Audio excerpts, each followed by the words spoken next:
Hey guys, welcome back to Fantasy Tip. My name is Julian and I'm coming to you live from Singapore today, and it is a scorching hot day. It is the morning here and it's already over 30 degrees. I'm sweating buckets right now, but I'm here in this beautiful public park trying to put this video out for you guys.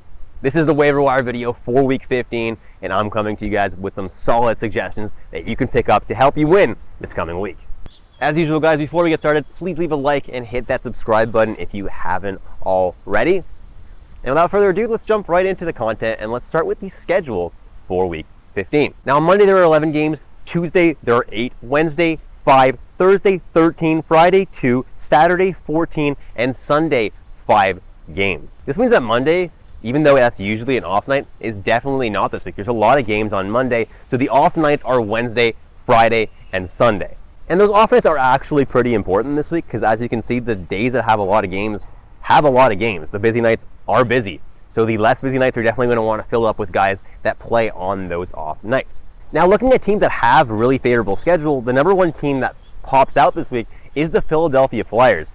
It's quite rare that you see this, but the Flyers actually play 5 games in the span of this 1 week. So in 7 days, they play 5 games, which is absolutely fantastic. They play Monday, Tuesday, Thursday, Saturday, and Sunday, which is absolutely amazing. If you do have Philadelphia players like Travis Konechny, that's a guy who's going to be so valuable for you this week because you're getting 5 games out of him. Then if you want players for the off nights, the Pittsburgh Penguins play on all 3 off nights, Wednesday, Friday, and Sunday, so they're definitely a good team to be streaming players from this week. And then if you want teams that play on 2 of the off nights, you got Boston, Colorado, Ottawa, San Jose, and Vancouver, who are all decent options for this week for streamers. Now, there are 2 teams that really don't have the best schedule this week, and those teams are Carolina and the New York Rangers. They only play 2 games apiece this week, which is not really ideal, but if you have, high-owned Carolina players like Pacioretty or Aho, I'm definitely recommending that you hang on to them. Same with high-owned Rangers players like Zibanejad and Kreider. Yeah, it's going to be a harder week for you, but they're still going to produce over those 2 games. Jumping into forward options now that you can consider adding for this week, and the first one at 69% rostered is Adrian Kempe of the Los Angeles Kings. He's back on that top line with Kopitar, on that top power play, and he's producing a lot right now. He should be well over 70% owned, so if he's still available in your league, I do suggest you go and add him right now. And then I have Max Pacioretty, who somehow is still not almost 90% owned. This guy should be like 95% rostered. He is an elite player. He's getting top line, top power play time in Carolina. He's got a nasty shot. He's going to score a whole bunch of goals, guys. Add him now before it is too late. He is an elite player, will make a huge difference for your team, and could carry you to the playoffs and through the playoffs. Then jumping into my first off-night player, and that's Rickard Rakell of the Pittsburgh Penguins, playing on the second line in Pittsburgh with Malkin, as well as the top power play over there in Pittsburgh. And he's been pretty decent all year. And on a week where the Penguins play on all 3 off nights, if he's available, he's definitely a great streamer. Same thing with Brian Rust. I didn't include him on this list, but he's another guy that you can definitely consider adding for this week. Next is Tom Wilson, and he's finally back from injury. And we know that Tom Wilson is going to be providing a very safe floor with hits, with shots, with penalty minutes. If you have penalty minutes in your league, he is a great option, and especially if you're in a hitting league, he should be added in a lot more leagues. He's getting some solid deployment, and he's definitely going to put up some points as well. Then you got Josh Norris of the Ottawa Senators, and Josh Norris is starting to practice with the team now. That means that he's close to returning, guys. So if you do have a free IR spot, I definitely would add Josh Norris right now because he could make a huge difference on your team. As long as your team isn't already stacked with like a ridiculous amount of centers, then it may not be worth adding Josh Norris. But Josh Norris is definitely a guy who can make a huge difference. Probably going to play on the top line or at least the second line. Probably going to get top power play time. Going to get some solid deployment, guys. And you've seen him in past years. Definitely could put up the points. Next, you have Nicholas Backstrom of the Washington Capitals. Finally back from that injury that I thought might keep him out the whole season. But he's back and ready to go, playing on the second line, top power play. It's nice to see him back. And I think that he definitely could be someone worth an add right now. See what he can still do at his age with the injury history that he's had. We know his peak, right? He's an elite player, or at least he was in his prime. He's not going to be that amazing now, but definitely he might still have something to contribute. And if you have room for a center, it might be worth adding Nick Backstrom, see what he can do. Then I have Philip Danault and Victor Arvidsson of the Los Angeles Kings, and that line right now is lighting it up. They're both playing incredibly well. They both play PP2 together. They both play on that line together, and both of them seem to be putting up points every single night. And honestly, if they're available in your league, they are excellent adds right now. Then we have Tyler Bertuzzi coming back from injury finally, and I want to see what he's made of, because I was very high on Tyler Bertuzzi to start the year because his stats are always really, really good, but he's always got these injury histories that really make his season total stats not look that great. He's finally back and healthy now. So let's see what he's made of, guys, because he's going to get power play time. He's going to get really good deployment. So let's see what he can do. He's going to shoot the puck a nice amount, and he should put up a very nice amount of points. Should definitely be owned in more than 30% of leagues. I think he's going to do quite well. Then I have Kevin Hayes of the Philadelphia Flyers, and obviously with Philadelphia having 5 games this week, Kevin Hayes is a must add, right? Like, if you have room on all 5 of those days for a center, Kevin Hayes is just the easiest ad ever. He's been super consistent all year besides that recent cold stretch. He's someone that is going to put up points, going to put up power play points for you, and is going to do well for you this week if you do end up having him for all 5 games. Then I have Mason McTavish of the Anaheim Ducks, and he is my Manscaped must-add player of the video, guys. That's right, get 20% off and free shipping with the code word FANTASYTIP at manscaped.com. That's 20% off and free shipping at manscaped.com with code word FANTASYTIP. Time to feel smooth and free this 2023 with Manscaped. Now, why is Mason McTavish my Manscaped must-add player of the video? Well, guys, he's finally heating up, and he's not heating up with poor deployment. He's heating up with good deployment. He's being deployed now on the top line in Anaheim as well as the top power play, and he seems to be putting up points like every single night. And on top of that, the Ducks often have off night weeks. They're the team that has the most off nights the entire season. So you're going to be able to likely fit him in your lineup a lot of the time. And he's got more than just center deployment. He's got center and he's got left wing deployments, which is super, super great to be able to really flex him around in your lineup. So that's definitely a good thing. And Mason McTavish was one of my favorites to win the Calder this year. He started off really, really slow, but I'm so happy to finally see him heating up. Then I have Nick Schmaltz of the Arizona Coyotes, and obviously he's getting some amazing deployment with Clayton Keller, both on this line and on the power play. And this guy seems to be putting up points every single night. Just an overall great player to be having on your team right now. He's a little bit under the radar because he does play for the Coyotes, but he's having himself a really nice year since coming back from injury.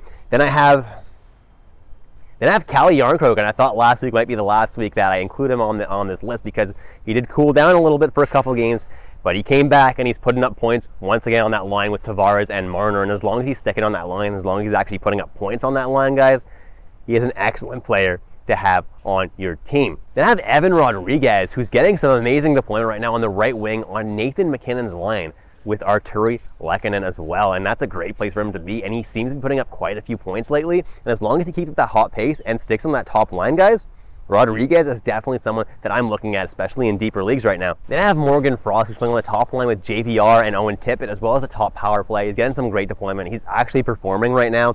And on a week where the Philadelphia Flyers have 5 games, he's definitely someone that you're going to want to add, especially if you have room on all 5 of those nights that he plays, because he's going to definitely do well for you. Then I have his line mate, James Van Riemsdyk, and he's also been performing pretty well. And again, on a week that Philadelphia plays 5 games, why not add him if you can actually fit him in your lineup? And then I have Alex Barabanov once again, and the San Jose Sharks do have a couple of off nights this week, and Barabanov is just the perfect fill-in. He's the perfect guy to scoop up for a couple of games here and there because he's getting really good deployment, getting top power play time, and he's consistently putting up points. I'm honestly surprised that he's not more owned at this point, considering how consistent he has been all year with those points. And then I have Brandon Saad of the St. Louis Blues getting some decent deployment right now with Achari. He's playing pretty well. He's putting up points, it seems like, almost every night. Not just points, actually goals pretty frequently. And as long as he stays on that hot streak, Brandon Saad is definitely a good add in deeper leagues. And then Eeli Tolvanen of the Seattle Kraken is someone who's playing on the third line, so not the best deployment 5-on-5, but he's getting power play time, getting a lot of power play time, and he seems to be putting up points pretty frequently. So definitely, if you're in a deep league right now, Eeli Tolvanen is a really good add. And then finally, I have Juuso Parssinen, who's playing on the top line of Philip Forsberg, also getting some power play deployment as well.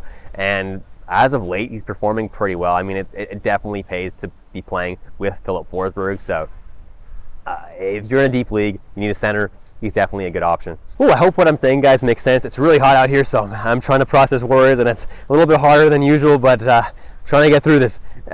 Jumping into defensemen now, we have Vince Dunn of the Seattle Kraken, and he has been performing incredibly well. I can't really ignore him anymore at this point. I'm really not a fan of Vince Dunn personally. I don't think he's that great, but he has been performing, guys. He's getting power play time. He's putting up points. Even the peripherals aren't that bad right now. If he's still unknown in your league, you definitely should consider adding him because he's putting up those points.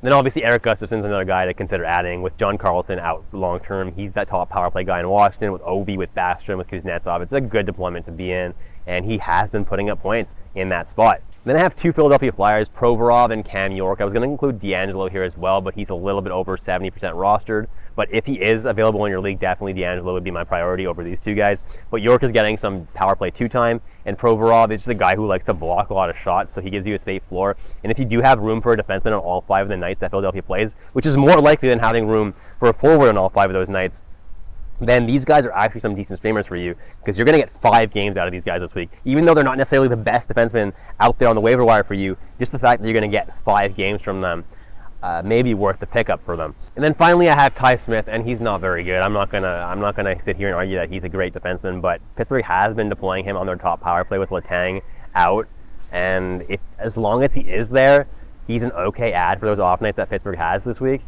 And if you're in a super deep league, that's the only kind of league that I really would consider him now. Jumping at the goalies now, and I have Jack Campbell first on my list, and he's finally heating back up, getting the majority of the starts in Edmonton, so he's someone that I would make a priority ad if he's still available in my league, because Jack Campbell, when he's playing to his best, he is a top 5 goalie in the league.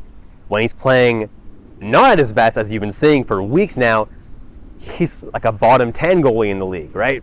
But when he's playing at his peak, guys, Jack Campbell is just a great goalie, and he should be added right now because he is playing quite well. And then I have Martin Jones of the Seattle Kraken. He seems to be getting almost all the games there in Seattle right now, so even though I don't love Martin Jones as a goalie in general, he's not doing too bad, and he's getting a lot of starts. So if that's what you need, definitely a decent option.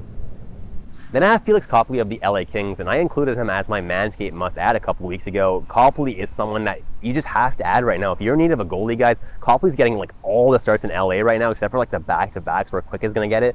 But he's performing very well. LA's winning games. He's got good save percentages. He's got goals against averages that are pretty good. Honestly, I cannot complain about Phoenix Copley right now. If he's still available in your league, please add him before it's too late. Then I have Philip Gustafsson of the Minnesota Wild, and with Fleury having some issues right now, Gustafsson is getting at least half the starts in Minnesota, and he's not doing too bad when he does start, guys. So if you do need a goalie that's playing for a decent team, getting about half the starts, that's good enough for you in categories leagues for sure. So he's definitely someone that I don't mind adding right now. And then Jake Allen, who's actually injured right now with day-to-day injury, so I'm not too worried about it, is definitely the starter in Montreal right now. Montembeault is not a good goalie. And I know Allen hasn't been the best this year, but he's definitely a better goalie than Samuel Montembeault. And if you do need a starting goalie, you can definitely stash Allen on your IR plus right now, and he's going to be good to go in probably a game or 2. Then I have James Reimer of the San Jose Sharks, and I know he hasn't played that amazing lately, but he's still a starter in San Jose.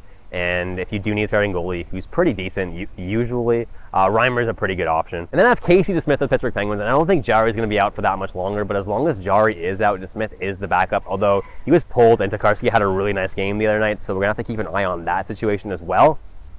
But DeSmith is the guy that I would go with right now, but just keep in mind, like, Jari could be back within a game or 2. Then I have Elvis Merzlikins, who seems to have possibly taken back to the crease in Columbus. He started a couple games in a row now. He's been really, really disappointing on the year. Not someone I would suggest for categories leagues for sure, but if you are in a points-based league and there's like nobody else available that's a starter, Merzlikins at least is getting starts, so you definitely could consider adding him. Then I have Samuel Ersson, who's playing really well right now in Philadelphia, and with Philadelphia having 5 games, there are 2 sets of back-to-backs there, so Ersson's going to get at least a couple of starts this week, maybe even 3 starts, could start that middle game as well, because he's been playing so well. The team might want to reward him with more starts, and he's been really impressive. So as long as he keeps up his hot pace, you might even be able to own him past this week, because they may start giving some of Carter Hart starts to Samuel Ersson. And then finally I have Alex Stalock of the Chicago Blackhawks, and he's dealing with an illness right now. I'm not too worried about that. He's going to be fine in a couple of days. but he is definitely the starter in Chicago. He's been the much better goalie, getting the majority of the starts. And if you do need a starter, I know Chicago's not a good team, but Statlock has actually been playing really, really well, very impressively well. So I definitely don't mind adding him if he's one of your only options left as a goaltender add.